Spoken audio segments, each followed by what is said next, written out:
செயல்கூடும்.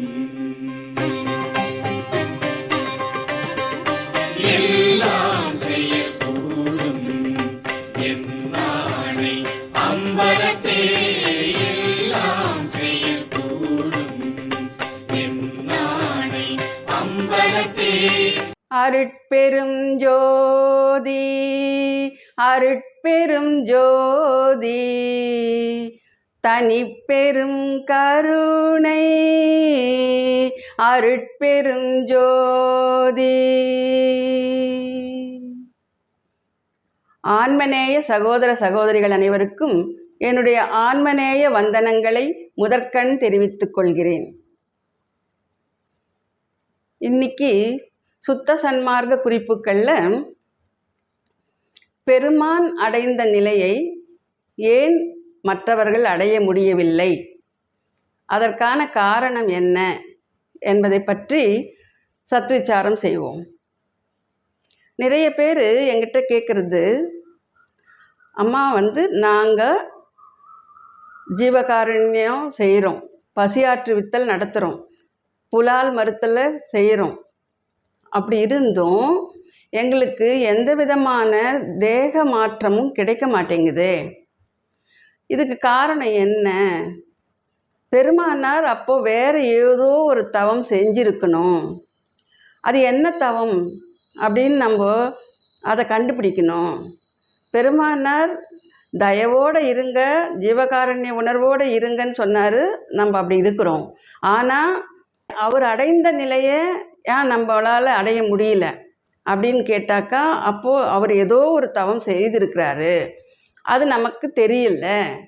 அது என்ன தவமாக இருக்கும் அப்படின்னு கேட்குறாங்க. சில பேர் வாசி யோகம் செய்தால் பரவாயில்லையா, அது நான் எல்லாமே செய்கிறேன், வள்ளலார் சொன்னபடி தான் நான் தினமும் பசியாற்றுவித்தல் நடத்துகிறேன், நான் எல்லா உயிர்களையும் கொலை செய்யாமல் அந்த உயிர்களை காப்பாற்றுறேன், இதெல்லாம் பண்ணுறேன், ஆனால் எனக்கு எந்த ஒரு ரிசல்ட்டும் இல்லை அப்படின்னு சொல்லித்தான் கேட்குறாங்க. வெளியில் இருக்கிறவங்கெல்லாம், சன்மார்க்கத்துக்கு வெளியில் இருக்கிறவங்க என்ன சொல்கிறாங்கன்னா, வள்ளல் பெருமானை நீங்கள் ஃபாலோ பண்ணுறீங்களே தவிர இது வரைக்கும் வள்ளல் பெருமான் அடைந்த நிலையை நீங்கள் யாருன்னா அடைஞ்சிங்களா? இல்லையே. அதனால் இது எல்லாமே ஃபெயில்யூர் தான். இந்த சிஸ்டம் மரணத்தை வெல்லலாம் அப்படின்றது ஒரு மாயை தான், உங்களால் அது முடியாது அப்படின்னு சொல்கிறாங்க வெளியில் இருக்கிறவங்க. ஆனால் சன்மார்க்கத்துக்கு உள்ளே இருக்கிறவங்க தான் இந்த மாதிரி எல்லாமே செய்கிறோம், நாம் வள்ளல் பெருமான் சொன்னபடி எல்லாம் நடக்கிறோம், ஒழுக்கத்தில் தான் இருக்கிறோம், ஆனால் எதுக்கு நமக்கு தேக மாற்றம் நடக்கலை, அதனால் ஏதோ இருக்குது, அவர் நமக்கு சொல்லாமல் செய்த தவம் ஏதோ இருக்குது அப்படின்னு பேசுகிறாங்க.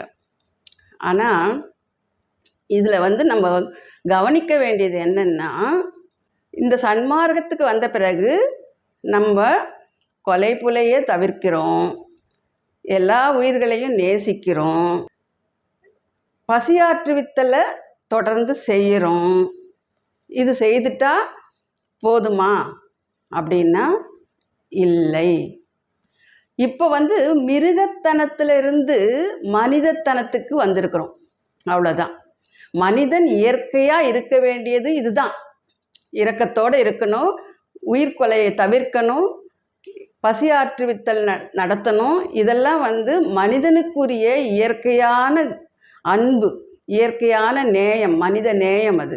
அப்போ மனிதன் இயற்கையாக இருக்க வேண்டிய நிலைக்கு வந்திருக்கிறோம். மிருகத்தனமாக இருந்த வாழ்க்கையிலிருந்து மனிதத்தனத்திற்கு வந்திருக்கிறோம்.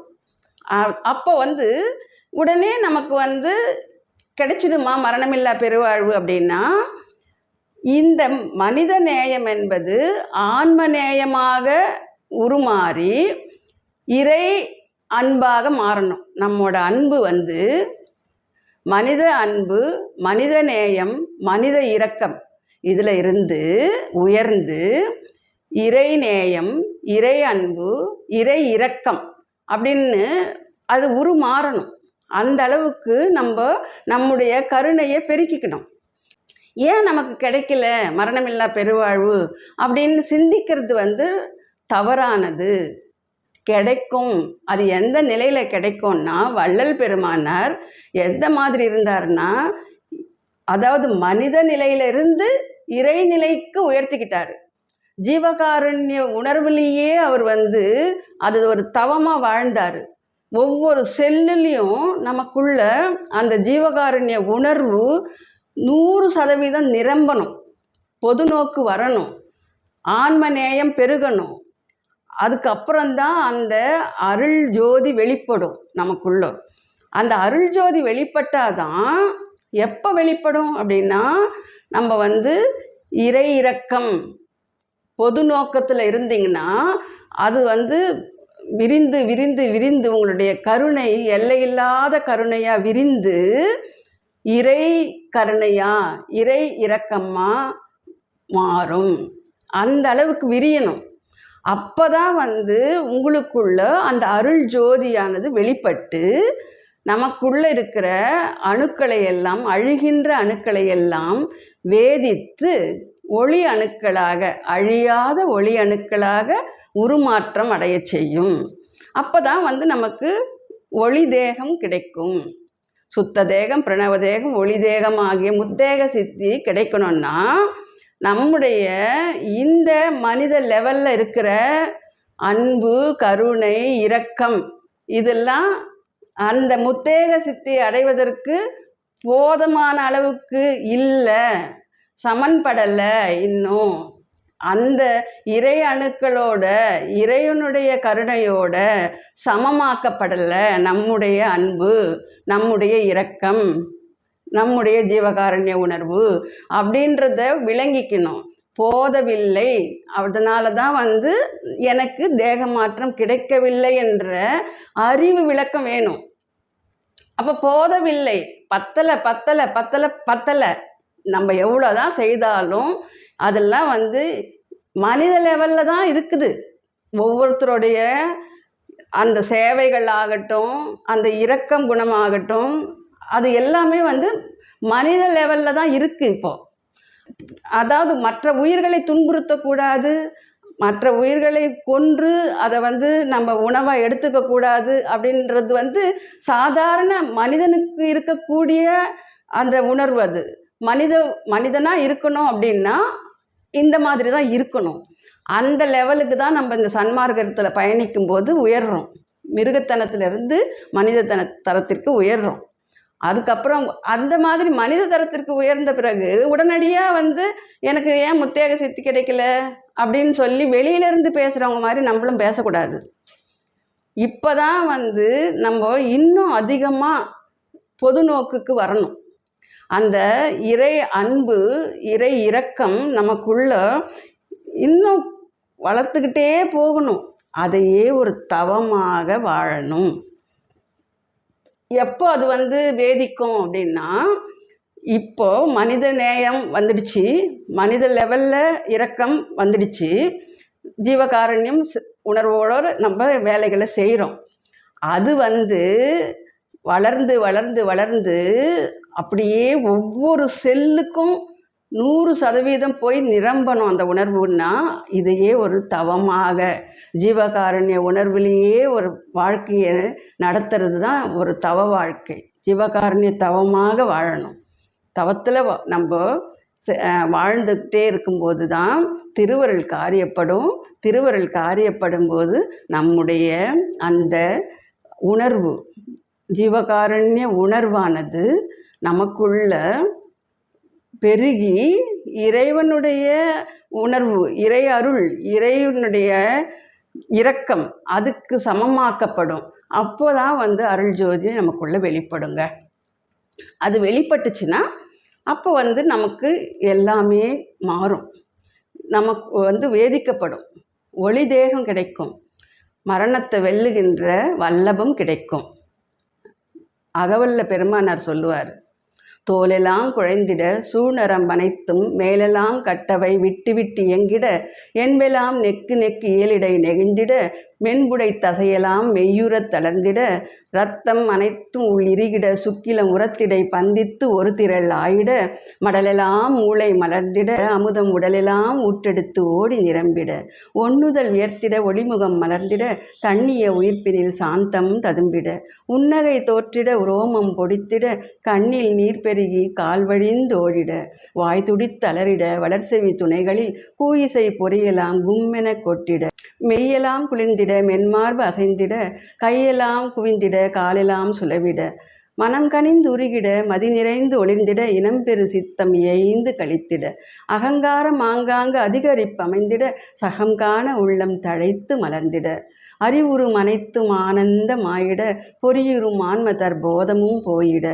தத்துவம் அனைத்தும் தாம் ஒருங்கு ஒழிந்திட சத்துவம் ஒன்றே தனித்து நின்றோங்கிட உலகெல்லாம் விடையும் உளவெல்லாம் மறைந்திட அழகிலா அருளின் ஆசை மேல் பொங்கிட என்னுளத்தெழுந்து உயிரெல்லாம் மலர்ந்திட என்னுளத் தோங்கிய என் தனி அன்பே பொன்னடி கண்டருட் புத்தமுது உணவே என்னுளத்தெழுந்த என் தனி அன்பே தன்னையே எனக்கு தந்தருள் ஒளியால் என்னை வேதித்த என் தனி அன்பே அப்படின்னு சொல்கிறார். அப்போது நம்முடைய அந்த இரக்கமானது, அந்த கருணையானது இறைவனுடைய கருணைக்கு சமமாக ஆகும்போது இந்த மாதிரி தேக மாற்றங்கள் எல்லாம் படிப்படியாக நிகழ்ந்து நமக்குள்ள அந்த அருள் ஜோதி வெளிப்பட்டு தன்னையே எனக்களித்து தந்தருள் ஒளியால் என்னை வேதித்த என் தனி அன்பே. அப்போது அந்த மாதிரி வேதிக்கப்படுற அளவுக்கு நம்முடைய அன்பானது தனித்துவம் உடையதா, இறைவனுக்கு சமமான அன்பா இருக்கணும் அப்படின்றது தான் நம்ம தெரிஞ்சுக்கணுங்க. அதனால் கண்டிப்பாக நம்ம தொடர்ந்து இந்த மாதிரி ஜீவகாருண்ய உணர்வோடவே நம்ம ஆன்ம நேயத்தோட வாழ்க்கையை ஒரு தவமாக நினைத்து வாழும்போது நமக்கும் அந்த அருட்ஜோதி வெளிப்பட்டு வேதிக்கும். அதுவரை பொறுமை காக்கணும். பொறுமையாக தான் நம்ம உடனடியாக பெருமான் அடைந்த நிலையை ஏன் நான் அடையலை, ஏன் நான் லட்சாதி லட்ச மக்களுக்கு சாப்பாடு போடுறேனே, நான் தினமும் புலை கொலையை தவிருங்கன்னு சொல்லிட்டு போயிட்டு எல்லாருக்கும் உபதேசம் பண்ணுறேனே, இதெல்லாம் செய்கிறேனே, ஏன் எனக்கு கிடைக்கல, இதெல்லாம் வேண்டாம். பொறுமையாக தான் இருக்கணும். நம்ம தவமாக வாழும்போது அது இறைவனுக்கு சமமான அன்பா எப்போ மாறுகின்ற வரைக்கும் நம்முடைய தவத்தை தொடரணும். தவ வாழ்க்கை வாழும்போது தொடர்ந்து நமக்குள்ள அந்த வெள்ளொளி வேதித்து நமக்கு ஒளி அணுக்களை உண்டு பண்ண செய்யும். அதுக்கப்புறம்தான் நம்ம ஒளி தேகம் அடைந்து விட்டால் நம்மால் மரணத்தை வென்று மரணமில்லா பெருவாழ்வில் களிப்பில் வாழ்ந்திட முடியும் அப்படின்னு சொல்லி, இதுக்கு மேலே யாரும் இந்த மாதிரி நம்ம யோசிக்கவே வேண்டாம். எங்களுக்கு கிடைக்கலையே, நான் இப்படி செய்கிறேனே அப்படி செய்கிறேனேன்னு அந்த மாதிரி நம்ம யோசனை செய்யவே கூடாது. இப்படி தான் இருக்கணும். இதுதான் தவ வாழ்க்கை. இந்த தவ வாழ்க்கையில் திருவருள் காரியப்படுற அளவுக்கு நம்ம தொடர்ந்து தவம் செய்யணும், ஜீவகாருண்ய தவத்தில் இருக்கணும் அப்படின்றத மாத்திரம் நம்ம புரிஞ்சுக்கிட்டோம்னா நமக்கும் அருள் கண்டிப்பாக கிடைக்கும் அப்படின்ற நம்பிக்கையோட இதில் பயணிக்க முடியுங்க. சுத்த சன்மார்க்கத்தில் எல்லோரும் சுகமாக பயணிக்கலாம். அருட்பெரும் ஜோதி அருட்பெரும் ஜோதி தனிப்பெரும் கருணை அருட்பெரும் ஜோதி. திருச்சிற்றம்பலம். எல்லாம் செய்யக்கூடும், எல்லாம் செய்யக்கூடும், என் நாளை அம்பலத்தே